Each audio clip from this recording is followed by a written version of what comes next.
Hello and welcome back to this damnful idealistic crusade. Today I'm going to be continuing in my series on the Avon Phantom novels via the Hermes Press reprints and talk about book 8 of the series, which is simply entitled The HYDRA Monster. This novel is once again written by the ghostwriter Frank S. Shawn, which is actually the pen name for Ron Goulart, who wound up writing the majority of the 15 Avon novels. Series creator Lee Falk wrote several volumes, but all the rest were principally based on pre-existing Phantom stories from Falk's legendary newspaper strip, but were written by various ghostwriters again. So Goulart wrote most of them under the Frank S. Shawn pen name. So this fits in very much with the style of the other books I've discussed up to this point that he did write. So again, this is a more straightforward adventure. But honestly, I think it's a bit of an improvement over the previous volume, Book 7, that he also wrote, which was Mystery of the Seahorse. As I discussed in my video on that book, I felt that one, reading these for the first time in order, that Book 7 is probably the most straightforward and thus so far was probably the least engaging in that sense. So I was looking forward to this book and hoping that it might have a little bit more energy to it. And it does, because the central conceit here is that something happens and the words of a dying man trigger something in the Phantom's memory, and he is able to realize that perhaps this person is talking about a long ago secret criminal organization that previous Phantoms had battled and supposedly destroyed.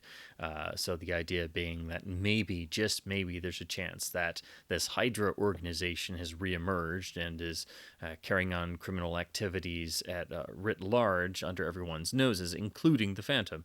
So, of course, if there's any chance of this being actually true, the Phantom has to put an end to it and stamp out this organization just like his ancestors thought they had. So that's an interesting and nice background to it. The book is also sort of opened up by, again, the Phantom and longtime love interest Diana Palmer trying to have a nice moment of quiet intimacy together, and of course it gets pretty much immediately interrupted. So there's a nice bit of inherent humor there, like they can't get 5 minutes to themselves, which is sort of echoed in some of the other books. But that's why they're together at the start of this volume and how she gets involved in the rest of the story. If I had any, well, it's not really a criticism, but of course, as in most adventure stories, if there's a love interest and they're not doing anything for the particular moment, they're probably going to get kidnapped or abducted somehow. But here it is done in a nice way, and it's also interesting that it happens from other continents away, and then she's then brought back into the action of the story. There is, of course, the nice requisite amount of globetrotting, so you get that sense of it being a larger scale story, as most good Phantom stories have, if they're not set entirely in Bengal itself.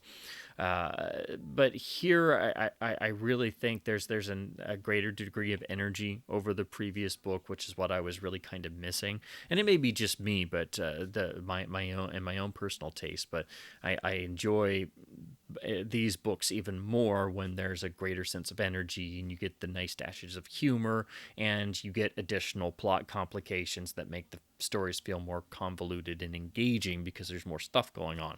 Again, these are relatively short volumes, so you can read them in one sitting, so it definitely helps when the story has a bit more going on, so it doesn't feel as streamlined and straightforward without those nice twists in the plot. If I had one real complaint with this story, though, the actual thing that the dying man says that makes the Phantom's ears perk up in terms of, did he say what I think he just said? I must investigate this.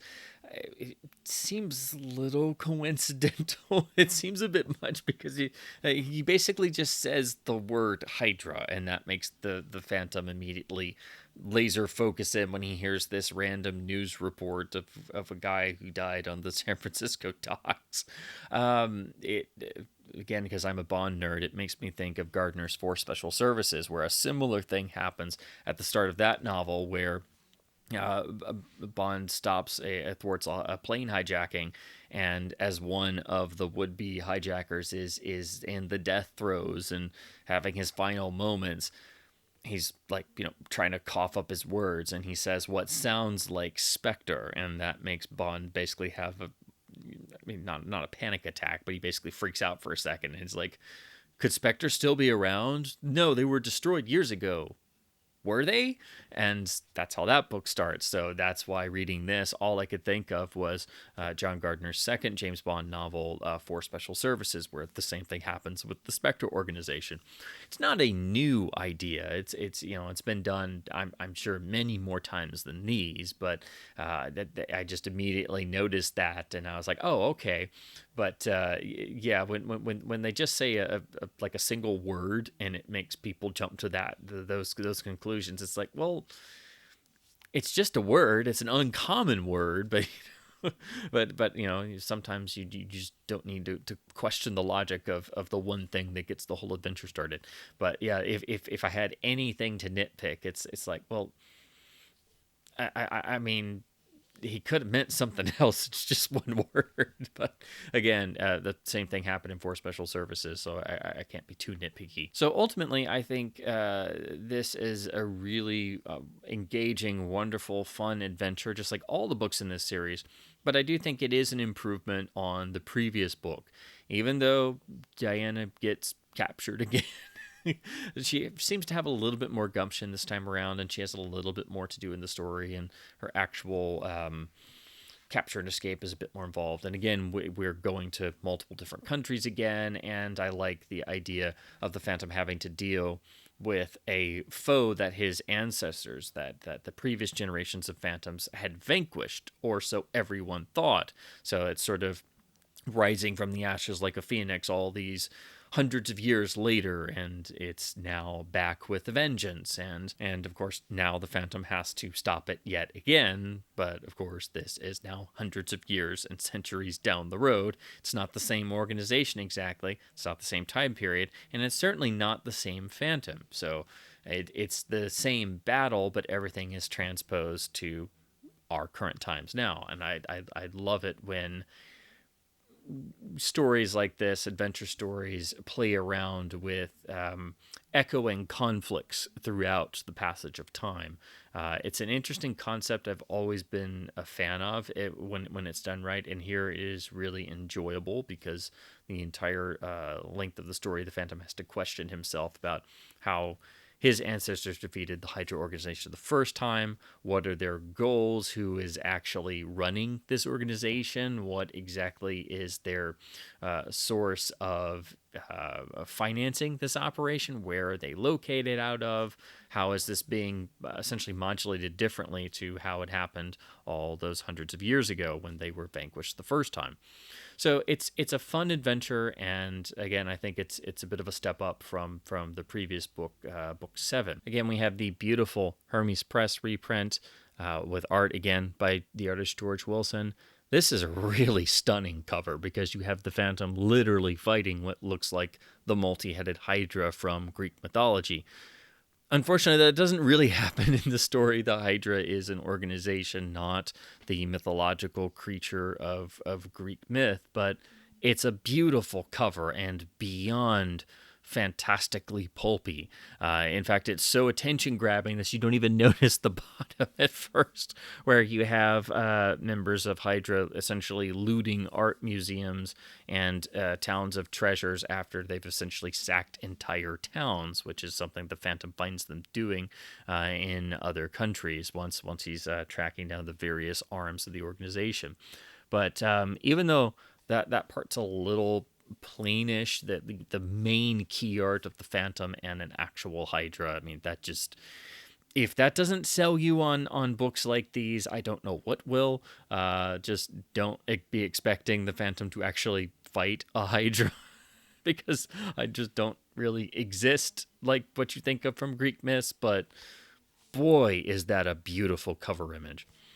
The rear nicely uses that across the whole top half of the rear. All the rear covers of these reprints use parts of the key art, but this one makes it even larger because it is so beautiful of an image. Same nice matching rear design with the original blurb text and, of course, the Phantom skull mark. Simple but lovely matching spine, so all of these go nicely on the shelf together. Again, as I've said about all these, they are larger than the original Avon paperback, as you can see. And they have a nice feel in the hand, a nice premium feel. They are well laid out, so they're easy to read. And they also do the nice thing of having the sort of blank page between chapters, which is a nice touch. It's not necessary, but it does, make it feel a bit fancier, I guess. Another interesting thing about this particular volume is that they put a note in here that on the original edition that there was a chapter that was mislabeled, so they have fixed that. Apparently, chapter 10 was originally called chapter 11, so I guess the original book had 2 chapter 11s. So they put a note in here that they fixed that. One thing I will say about this volume in particular, I don't normally mention this if I'm reading a book from an independent publisher, especially a reprint of rather rare and uncommon material from a smaller publisher. But occasionally when you read a lot of these, you might run into the occasional typo or error in the text that just got missed or slipped through. That's fine. It's unfortunate when it happens, but it doesn't wreck your experience. You just you can get over one or two of those, and there are maybe 1 or 2 scattered throughout the first 7 volumes or so. But then getting here to 8, I did notice there were maybe a handful more. Again, not anything major, and not a whole lot of them, but I did notice there were a couple here. And in addition to noting the correcting of the chapter numbering, but it was a little. I hate it when typos pop up. Again, it's nothing terrible and nothing really bad, but I hate those popping up because it does kind of take me out of the story a little bit. And I did notice at least a couple more here in book 8 versus the 1 or 2 scattered throughout the entirety of the first 7. But again, this stuff does happen, but you would wish it had been caught in proofreading. But I don't fault or blame smaller independent publishers like I would a book coming from a major publisher who would have all the resources to make sure there were absolutely 0 typos. So if it was a book from a major publisher, then I really would consider it a problem. When it's a book from an independent publisher, yeah, I wish it wasn't there, and I will note it when it does happen. This is still nothing compared to some of the really bad typos I've experienced. In fact, I think the book that I've had the most trouble with typos that really detracted from my reading enjoyment the most was actually volume 2 of Bold Venture's Zorro complete reprints. There were 6 volumes. There are unfortunately some typos in certain volumes, but it was volume 2 of that had it really bad, and they drove me crazy, and it really was not a very enjoyable reading experience because they kept happening on a continual basis, and there were a lot of them. Here it's just it's a couple, but when there's only 1 or 2 in the entirety of the first 7, and then you got at least maybe 5 or 6 or so in book 8, it's a little like, well, I wish these weren't here, but at least they are thankfully minor. But I did want to make a note of that. You will encounter maybe a couple of those throughout, at least in the ones I've read so far. But if you read a lot of reprints from independent publishers, you're probably going to kind of be used to that, unfortunately, popping up here and there. It is understandable. You wish they weren't there, but I did want to at least mention those. So those are my thoughts on Book 8 in the Avon Phantom series of novels, as reprinted by Hermes Press, The HYDRA Monster, written by Ron Goulart under the Frank S. Shawn pen name.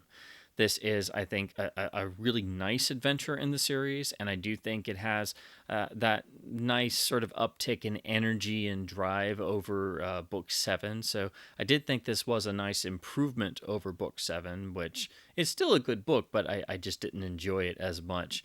Certainly not as much as book 6, but I liked this one also a bit more than book 7. So I really think it's important to have that nice sort of energy and drive, really pushing an adventure story forward, particularly ones like this that are already, coming from newspaper strips, and also they're not particularly long novels. So if you don't have that nice driving pace to them to really give a charge to the story, the reader's mind can start to wander a bit and is not going to be as engaged, and then suddenly it's over and you're like, wait, there's not anything else.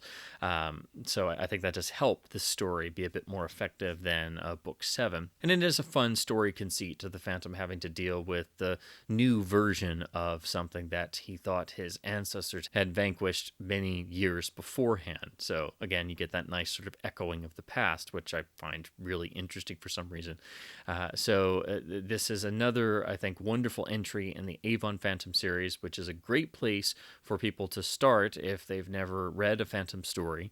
And it's also a fun way for longtime Phantom fans to look at a different version of the character in terms of looking at these stories in novel form and getting to enjoy them in a much more drawn out and descriptive form as compared to the original newspaper strips. So I'll leave the link to this book on Hermes' website in the description below if you're interested. As always, it's a good idea to order directly from independent publishers. That way, if you're interested in what they're publishing, you're able to better support them, and you're directly purchasing from them.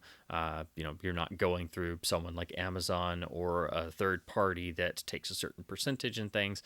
So I like doing that where I can, or if the publisher has a web store, I like ordering directly from them to actually 100% support them, because they need all the support they can get. And Hermes has done so many Phantom releases that I'm interested in, that if I'm going to order a Hermes release, I'll definitely try to order it directly from them.